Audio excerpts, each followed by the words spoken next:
Hello and welcome to the Profitable Coach Podcast. I'm your host, Kimberly Rich, and as the founder of the Bold Life Movement and a fellow coach for more than 7 years, I know the challenges that many of you face when launching or growing your coaching business. And I'm here to pull back the curtain on the coaching industry and help you overcome roadblocks to make the impact you were born to make. Each week, I'll be interviewing successful coaches from every corner of the industry to share exactly how they have managed to generate massive impact and income. From strategy to psychology, we cover it all. This show is presented to you by Transformation Academy, a global marketplace of courses and coaching certifications. So whether you are already part of our epic community or you're brand new to this show, if you're ready to learn what it takes to turn your passion for service into a profitable business, then keep listening. You are in the right place. Hello and welcome back to the Profitable Coach Podcast. This is episode 12 and I'm your host, Kimberly Rich. Today I have with me international speaker, author, and mindset coach, Mr. Drew Myers. I was really excited to bring Drew on today's show because I think he has a really unique approach to how he works with different clients and how he chooses which clients to work with. And because of that, he's been able to create a pretty decent amount of success in a short amount of time. So I want you to listen really closely to how Drew approaches what it is that he's creating to put out in the world and how he approaches working with his clients in a way that most other coaches just aren't willing to do.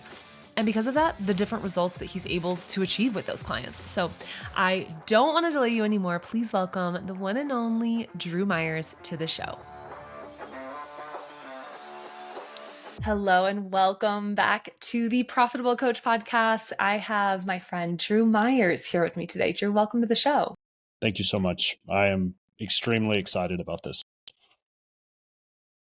Yay! So the last time I saw you, we were actually in a studio in Austin, Texas, recording for your podcast. Do you want to tell us a little bit about your show and, what you're all about as a coach and a speaker? Absolutely. And actually, we were in a hotel in Austin. It was their meeting room, and we had set up a makeshift studio there. Yes. I was doing a 6-part series with life coaches, and you were on my radar, and we were in Austin, and I said, come on, let's do this thing. And we had just a great time, and we've done some other things together since then, but just that time we really got to know each other, and I got to hear your story and what you're all about. And I need to say this, Kimberly, right here, right now. I love what you do. I love your vibe. Your zeal for life is infectious. It truly is. That's so sweet. Thank you so much. No, you're welcome. I appreciate it. Well, we're definitely cut from the same cloth because I know that, being bold and audacious is a huge part of your mission. So are you still doing the Defining Audacity show? I'm not doing my own podcast. I do community podcasts in several different communities across the region where I go in and really celebrate story in those communities, tell the story of like Salina, Texas, or Melissa, Texas, through the stories of the people who live and work there. But my own show is on hiatus right now. It's taken a back seat. You know this, that when you're doing your own thing, it's hard for it to be profitable. But I found a way to utilize my skills and my expertise of doing podcasts to go into these cities and make some money to fund the adventure with my coaching and my speaking and writing and stuff. So I love it. And so what I'm hearing is that there may be aspects of the mission or of the business that you have to turn on and off from time to time to further the overarching goal and really support yourself as an entrepreneur, because that is a journey and there are ebbs and flows to that journey. And absolutely. The podcast is one of those. Yeah, absolutely. I'm with you. I say fund the adventure, but it's not mission drift. I love story. I love celebrating story. I love going into these communities and giving people the opportunity to share their story. So it's not like I'm, busting concrete or, doing something Yeah. completely random that's not in line with who I am and what I do. So it's just different. Yeah. Yeah, totally. And will you give the audience a little bit of context and background in terms of your coaching? Like what brought you to the industry? What type of coaching do you do? That sort of thing. Absolutely. So for a long time, I bucked at the thought of coaching. I do not like the term life coach. I think it's icky. I think it's gross. Anybody can claim to be a life coach. So for a long time, I said, I don't want to do Mm. that. But then I went through the John Maxwell program. I'm John Maxwell certified. And they told me what a coach is and what a coach isn't. Probably more importantly, what a coach isn't. You're not a therapist. You're not a Mm. counselor. And I said, okay. And I went through the certification. I went through the training, and I said, I could do this. And I thought to myself, I'm already doing this. Let's get paid to do this. And I have self-branded myself as an intentionality coach. It's a life coach. It's a Mm. performance coach. It's a mindset coach. I mean, whatever label you want to put on it, it is. But I call myself an intentionality coach. I actually work under an umbrella called Fort Wellness Counseling in Fort Worth. I work with a bunch of counselors and therapists. I'm the only coach on staff, and my Wow. client roster is so diverse. Kimberly, I love my client roster. I work with entrepreneurs, I work with business executives, I work with youth athletes. That has become a niche for me. I have Wow. a I have one girl, a Mm. rodeo girl. She is a top 50 breakaway roping girl in the world. So it's incredible, and Wow. it's all about mindset. So I really, really dig Yeah. it. And for this particular organization that you are partnered with or working under, do they bring the clients to you and do all the marketing? They do a lot of the marketing. They do referrals when you quote unquote graduate from counseling or therapy. They may hand you off to me Yeah. to work on coaching. But I still have to go beat the bushes. I still have to do my own business development, and I'm okay with that. That just helps. And Okay. to be honest with you, Yeah. Yeah. it gives me a place to meet with my clients instead of doing a Zoom or doing meeting at a coffee shop. I have an office where I can go and close the door, and there's sound machines. It really validates what I'm doing. It's super cool. Wow. And I love that you have this unique perspective to offer because I think so many people who are listening to this probably think that the only place to meet clients is on Zoom and they need to do one-on-one and group programs and have a course. And there's just this like idea in the coaching industry of what it's supposed to look like and what a unique experience you have coaching people from all different walks of life that are not necessarily one particular niche. And I wanted to highlight that because I think that while there is value as a new coach to choosing one particular niche so that you can at least become an expert in something and people can find you more easily, it's not the only path and it's not forever. Right. So or not have you, how have you evolved the type of individuals that you work with over the years and the way that you serve them? Well, let's go ahead and address that. I've only been doing this a year and a half. I've only been coaching for a year and a half, and it has really taken off in the last 6 months. Um, Wow. it started out honestly is I was the mental coach for my son's baseball team. I sucked at baseball. I couldn't help those kids be better baseball players, but I could help with the mental side of the game. And I really developed a program that revolves around neutral thinking, not too high, not too low. And people started to hear about it. Mm. Other athletes started to hear about it. Like I work with an 8th grade volleyball player in a community close to here. I work with a football player, a high school football player from here. I've worked with college baseball players, but then also these business executives and these entrepreneurs started to pick up on this, and sports kind of brings people together for whatever reason. And they wanted to work with me also. Mhm. And the neutral mindset, again, not too high, not too low. There was a carryover to the real world, and it's been awesome. What I Mm. love about coaching more than anything. Mine is all one-on-one. I have done a little bit of group, but most of it is one-on-one. I like to meet in person as much as I possibly can for that true connection. And the accountability component is huge for me. My clients hate it when they get a text message from me. We put an action item in place and I'm on it. Kimberly, this is funny. I'll say this and I'll let you ask another question. I had a client. He's still my client, but we don't do this anymore. For like 6 months, I text him every single morning between 4:45 and 5 o'clock because it was so important to him to get up, attack the day, lay that foundation for the rest of the day. Wow. And every single day I would text him 7 days a week. We got to find you an app for that. We got to leverage your time better. But you know what's funny about that? But that shows. It's funny because it got me up. It got me moving. It got me attacking my day. So I didn't mind at all. And it wasn't like we had all this back and forth every single day. That wasn't the case. It was like, hey, get it on, have a great day, have a kick-ass Wednesday, whatever it was. Yeah. So I want to speak to that for a moment.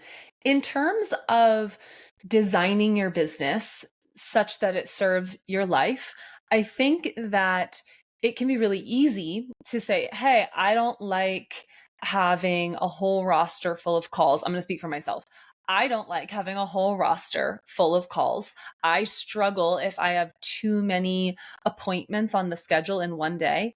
And I also know I like one-on-one coaching, and maybe there would be some benefit to me having a little bit more structure to my schedule so that I can be more productive in other areas of my life and so that I get to coach. So what I'm saying, to just sort of translate this, people who are listening and they might have resistance to a way that they know they could serve their clients better, maybe that resistance is because serving your client in that way will actually serve you and shift inside you something that you've been struggling with.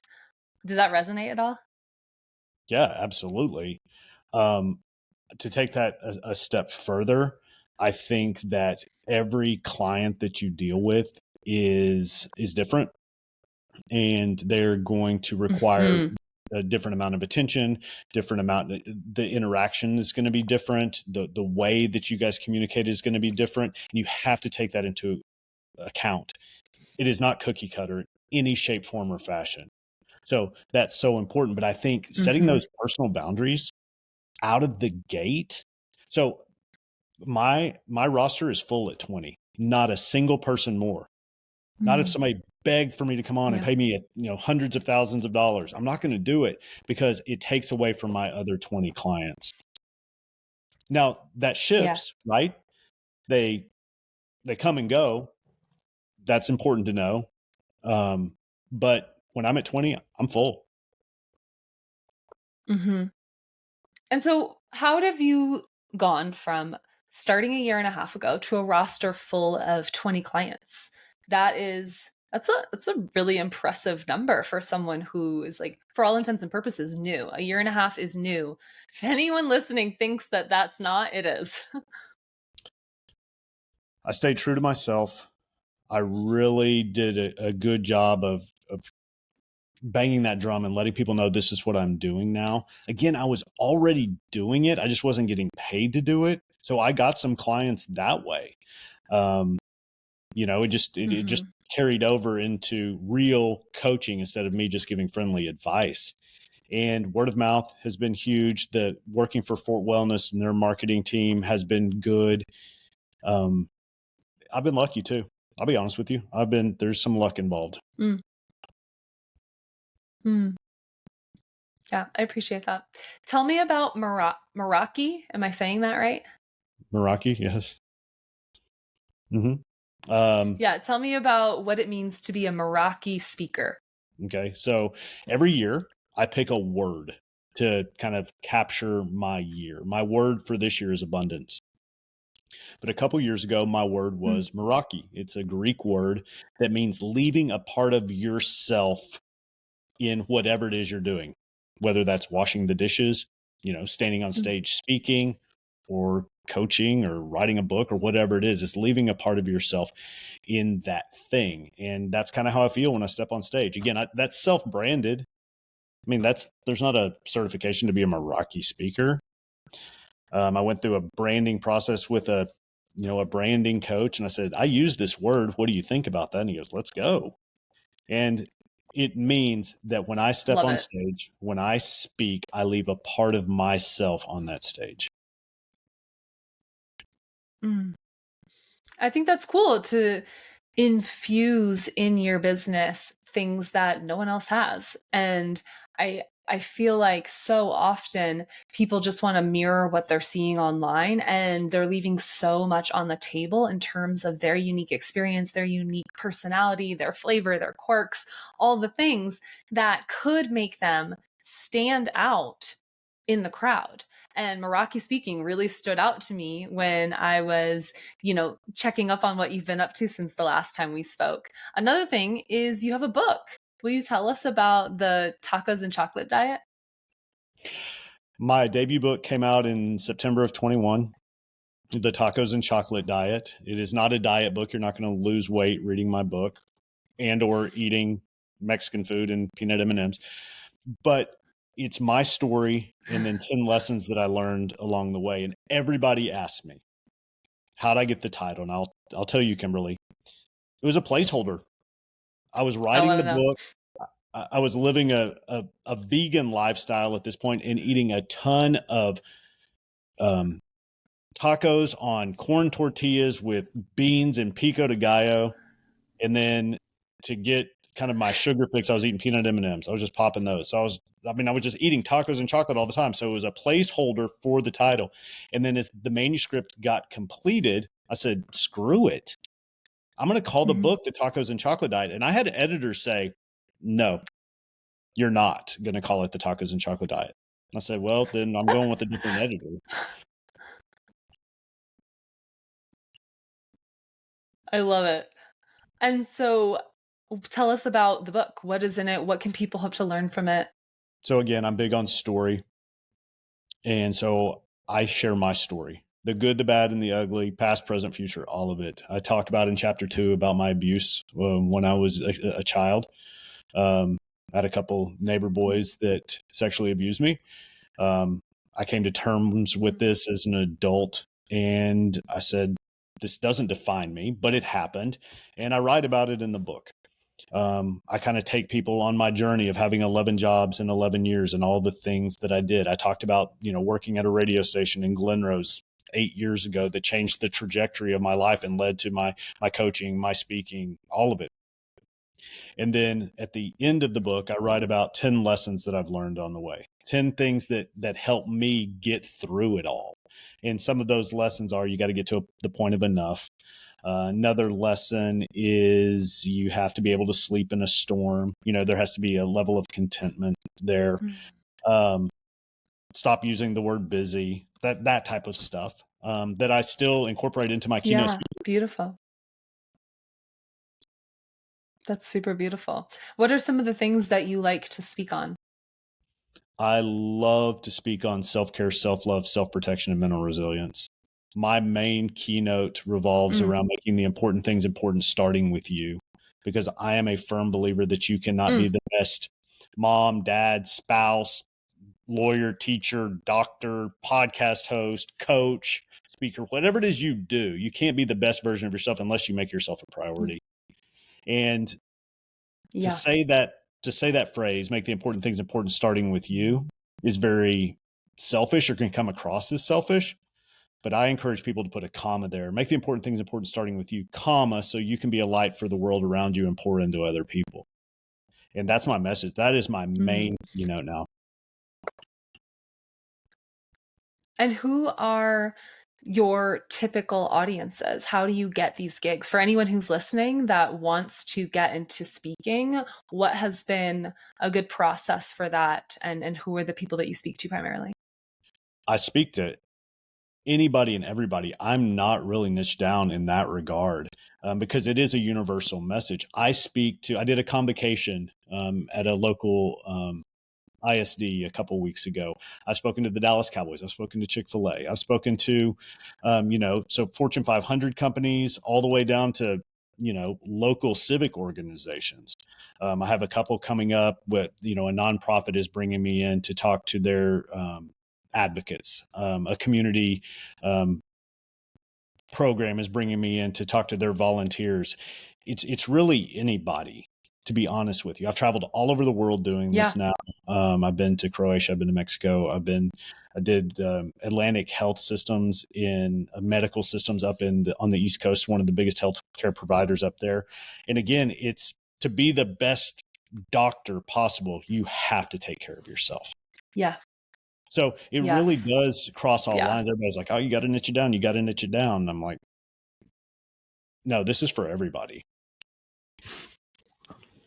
And how do you get the speaking gigs that you just listed? There's so many. So I love that I have you on the show, because you've clearly proven that it's possible to take a seemingly general topic and appeal to a wide audience. What's the process for getting these gigs? I do still fill out call for speaker things. You go out there and you put yourself out there. I kind of go fishing for gigs that I want, but now it's the gigs come to me. And you don't land all gigs, and it's a hustle at times. And to be honest with you, the last few months, it's kind of dried up. I don't know what it is. It's kind of this post-COVID, borderline recession type of thing. And it's just now picking back up towards the end of 2023, which is nice. But a lot of it's word of mouth. I try to stay as active as I can on social without letting it consume me. So getting my message out there, sharing my message that way, that's how I get my gigs now. When you say call for speakers, how do people find these? You have to hunt them down. In that regard, it's good to find a niche. For example, like real estate. These real estate, they have these organizations across the country that you can go and just look at their like national organization, and then just kind of trickle down from there. And on these big conferences, on these big events, they have a call for speaker. The bad part about it, the timing on them is all different. Sometimes they do it 6 months out. Sometimes they do it 9 months out. Sometimes they do it 12 months out. And if you don't hit it just right, you're going to miss it. You may stumble upon it on April 1st, but the deadline was March 31st. So keeping a database, keeping, kind of your finger on that pulse is a good thing to do. I don't fill out a lot of those call for speakers anymore, but at first, I would fill out, 10 a week. Oh, wow. Amazing. And so which came first for you, the speaking or the coaching? Speaking.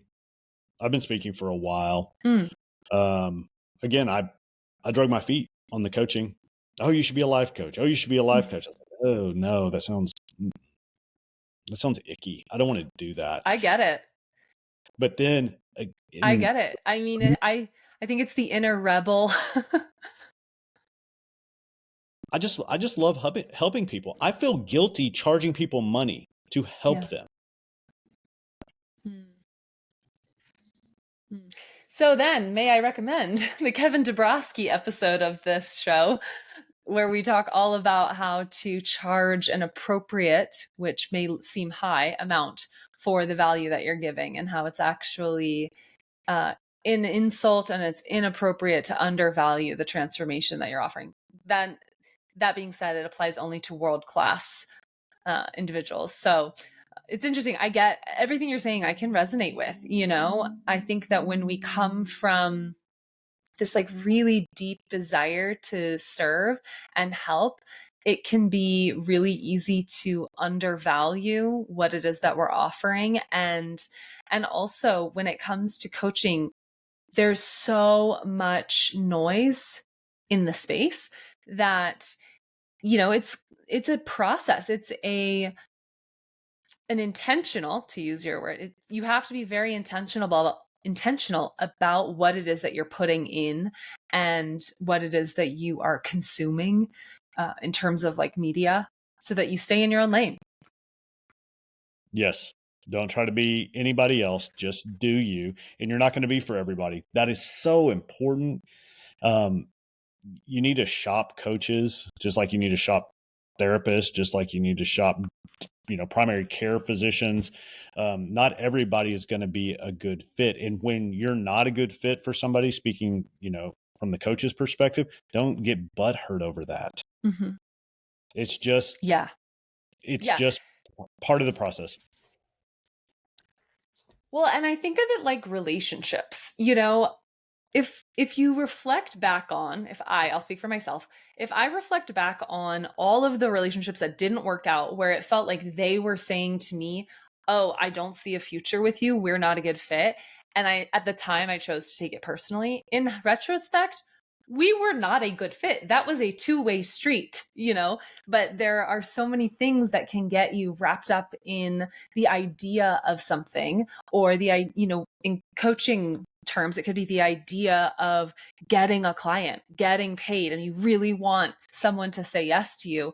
But ultimately, you want the right people. You don't want to work with someone who isn't your ideal client and isn't going to be activated by the type of transformation that you provide. So yeah, I totally agree with you. I'm curious if you can tell us some of the marketing tactics that you've used that have brought you the biggest ROI. I think a lot of coaches listening really struggle with, like, how do I get clients? Yes. And this is not going to be popular with a lot of people, Kimberly. I'm going to tell you right now. But I have done a lot of pro bono stuff. The one that I brought up earlier, working with my son's baseball team, I worked one-on-one with each one of those boys once a week, and the ripple effects from that are still being felt. I didn't get paid for that. Mm-hmm. I was at practice anyway. Let me meet with these boys. Let me, help with the mental side of baseball. And, I'll post about it from time to time. I'll, kind of say, hey, this is what I'm doing. And then clients started to come in from that. That was pretty awesome. This rodeo thing that I'm working on, I'm working with I have one rodeo girl that is a paying client. And then I have another rodeo girl who's big in the industry, and her dad is big in the industry. And I said, is there a need in rodeo for a mental coach? And they said, absolutely. And I said, well, let me work with you one-on-one. And then if you like what we're doing, then you can help kind of spread the word and bang that drum. So I just weigh each opportunity like that. I don't give it all away. Heck no, you can't. Yeah.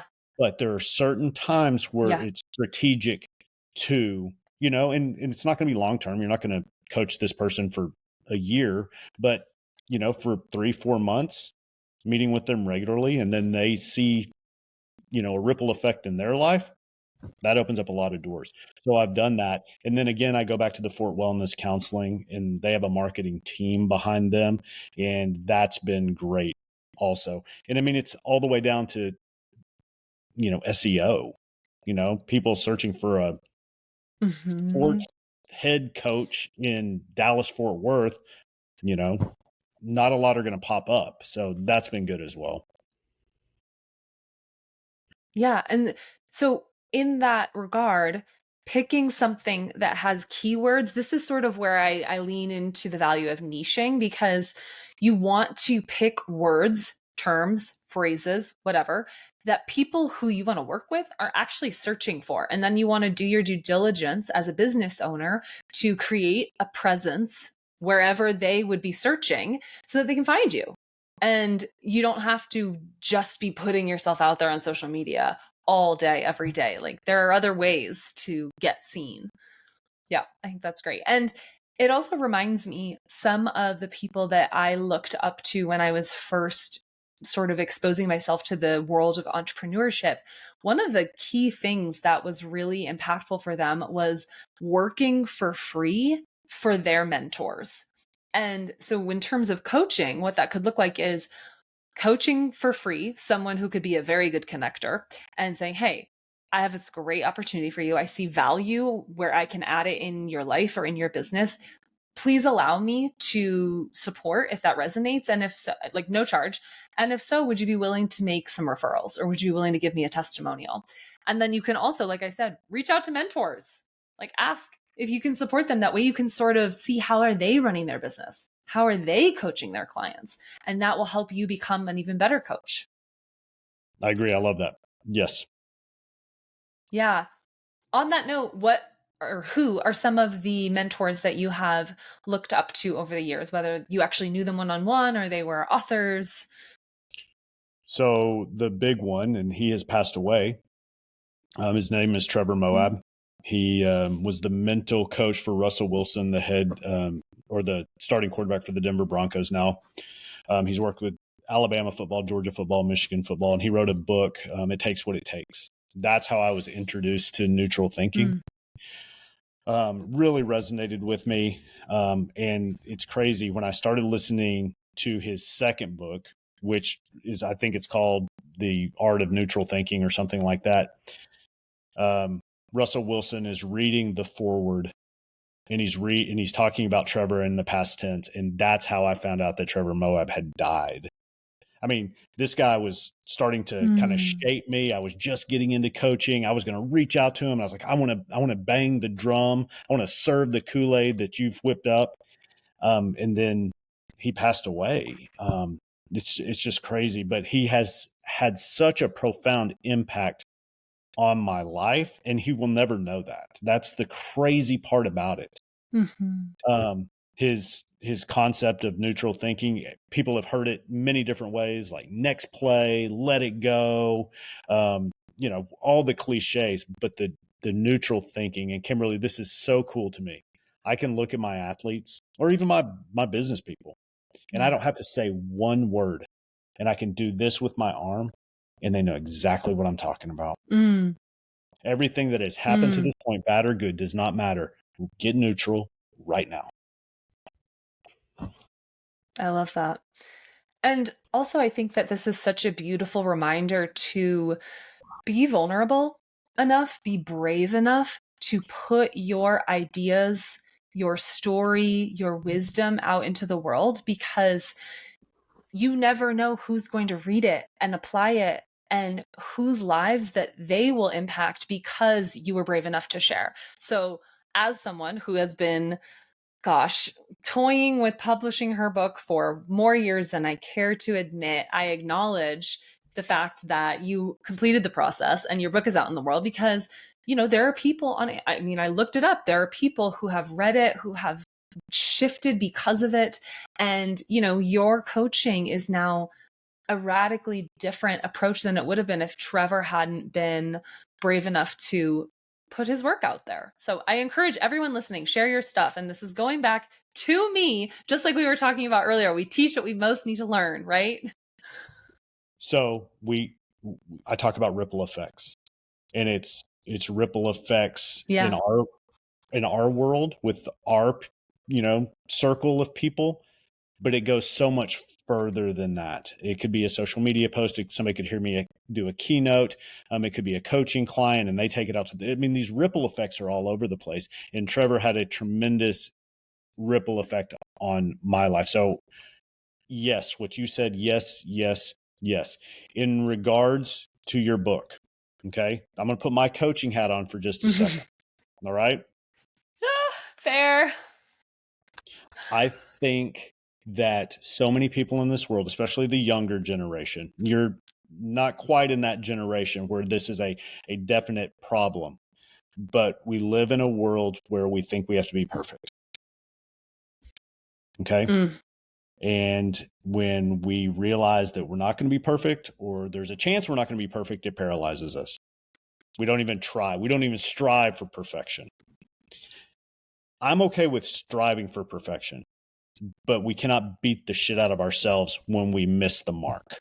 And that's the world that we live in. So I say that to say this. Yes, my book is out there. Yes, my book has impacted lives. People have reached out to me, but my book is not perfect. My book is far from perfect, but it's out there and it's changing lives. So get past that. Perfection is cliche and it's BS, and it's unattainable. So stop trying to be And perfect. exactly. And what do we hear so often? Done is better than perfect. Yeah. So I appreciate it. I am just as coachable. At least I like to think that I am. I would People, love to hear, Drew, oh no, go ahead. oh, people ask me how I finished the book, and I'm going to share it with you.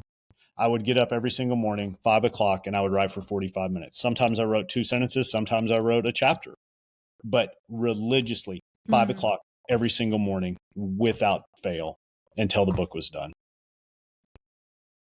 So, do you know what my biggest roadblock is right now? I wrote 90% of it years ago.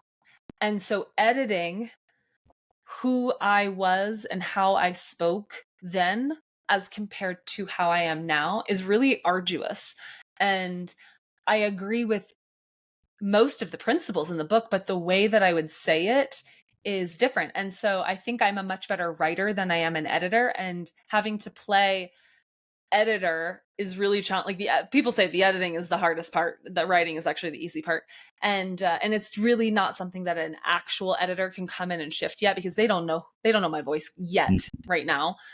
So it's what you're saying, what we were talking about at the very beginning of the conversation, which is make yourself the most important thing. Because like if I don't prioritize the time to sit down and sort of like push through the resistance and actually get it out there, then I'm not able to serve people in the capacity that I would if I just freaking finished the book, right? And I want to. Yeah. That's okay. So, Drew, I would love to hear, what is something that you wish you had known when you launched your coaching business?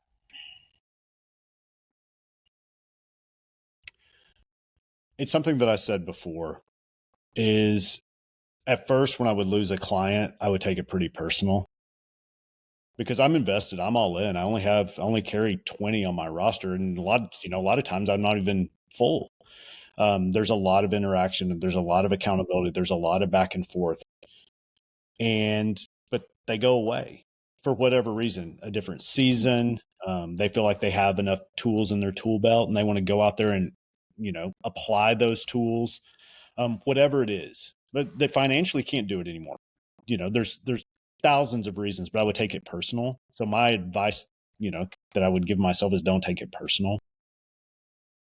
I've had clients, that went away, said, "Hey, I don't want to do this anymore." Okay. And I'm very supportive. If you need anything, let me know. And then months later, they reach back out. And then it's kind of that validation that, hey, I did do a good job. I did make an impact in their life for the short season that I was in it. And, maybe they'll come back. Maybe they won't. Yeah. Yeah.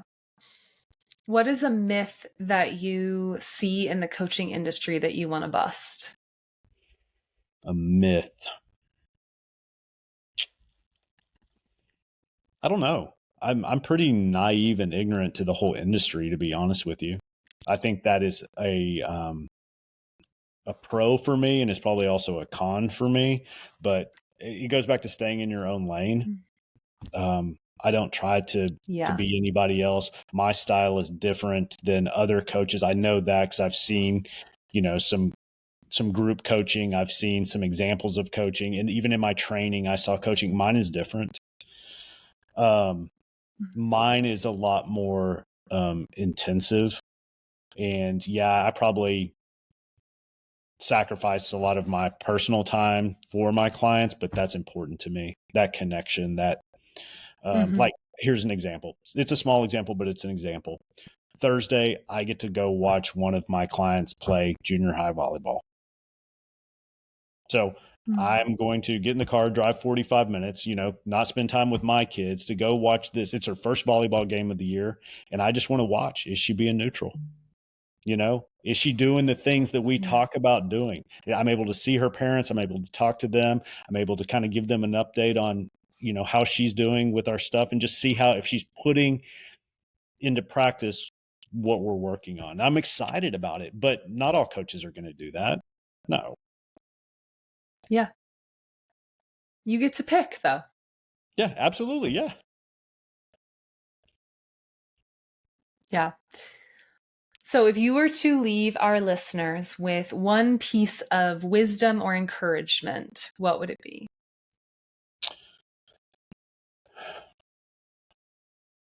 Okay, I'm going to use my term neutral, not too high, not too low. That can be applied to an eighth grade volleyball player, and it can be applied to a life coach. There are going to be times where things are good, and it's okay to tick up, but you cannot go extreme with your emotions and you cannot stay there. In the same breath, you can tick down. You can be like, dang it, that sucked. And that is okay to do that. You just cannot go extreme with your emotions and you cannot stay there, because there's going to be another client. There's going to be another coaching session. There's going to be another opportunity for business development. There's going to be that next thing. And if you're operating here or you're operating here, you're not you're doing yourself a disservice. You truly are. And getting to neutral is easier said than done, but it's doable. It is so doable. And I love working with people to teach them and coach them how to get right here. And just to clarify, when you say, don't have too big of emotional swings, you're talking about in relation to the business. Like, obviously life happens and, we will grieve things, we will celebrate things. But in terms of functioning in your business as a coach, try and stay near neutral.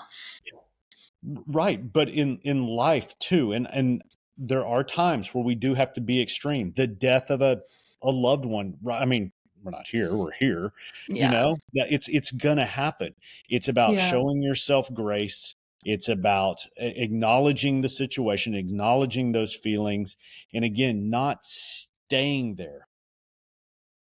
And I'm really big on Yeah. not going from here to here, Yeah. just this back and this pendulum of emotion, extreme emotion, back and forth.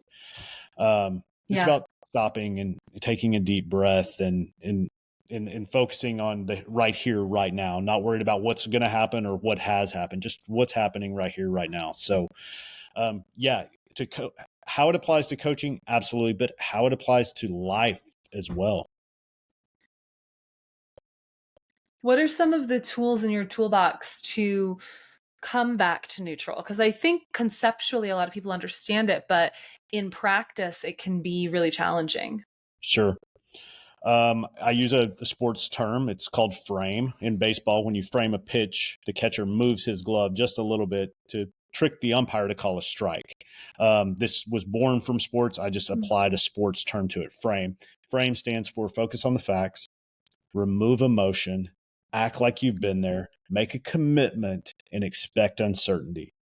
And I tell my clients, and we go through that constantly. I ask them, what does frame mean? It's not like when they're in a situation, whether it's a game or a business meeting, they're not going, frame, focus on the facts, remove emotion, act like you've been there, no, it's not that. But it's embedded in your subconscious mind, and it becomes second nature to be like, I struck out.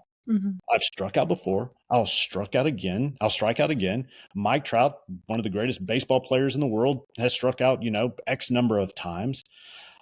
This is why I struck out, and that's a sports analogy. But I didn't get that speaking gig. I didn't get that business deal.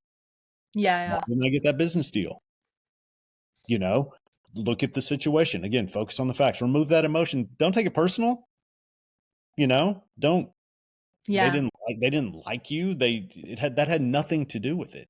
It came down to, I don't know, how much you charge. It comes down to your message. It didn't fit with their vision, whatever it is. So that's how I coach my clients on how to get to neutral. And probably the biggest one is expect uncertainty. There are so many things that are out of our control. But a lot of us are control freaks, and we don't know how to deal with that. But Yes. there's certain things you could do the very best that you could possibly do and still come up short. Nothing you can do about it. Totally. Beautiful. Well, Drew, where can people go find you? DrewMyers.life is my webpage. I do a lot. I juggle a lot of balloons from the coaching and the speaking and the podcast and the writing, and I'm a worm farmer. All of that is on there, but it's a great place to start and it'll get you where you need to go. DrewMyers.life. I love to Awesome. connect with people. I'm very transparent. You can hit me up on social. My cell phone number is on my website. You can send me a text message. I don't care. Just identify who you are. And yeah, I would just love to connect. I love to, when I do my coaching, this is something that I do that a lot of coaches don't. I do a discovery coaching session. I run people through it. I charge, it's a minimal amount to do it, just to see if we vibe, just to see if we fit, to see if they like my style and see if I like them and to see if I can help them. So setting up those discovery calls, whether it is Beautiful. for a speaking gig or a coaching gig, I would love to do that. Awesome. Well, Drew, thank you so much. It was really nice to reconnect. And I feel like there's so much value in here that people can take home with them. So thank you for your time. You're welcome. Hey, keep doing what you're doing. You're a rock star and you are Oh, impacting so many people's lives. And I've always thought that, Kimberly. So just keep doing what you're doing, girl. thank you to you, the listener, and big thank you to Drew Myers. What a gem of a human being, am I right? If you guys liked today's episode, then go ahead and leave us a review on whatever podcast app you're currently using and subscribe if you haven't yet done so. We have some incredible episodes that we've already released and coming down the pipe. So you know that if you are an aspiring coach, we've got some incredible content to help you move the needle in your coaching business, to help you get out of your own way, get over imposter syndrome, learn how to market your skills, define what it is that you help people to achieve, and really make the impact that you were born to make. So I encourage you to stay tuned, subscribe to the show, and leave us a review because we love hearing from you.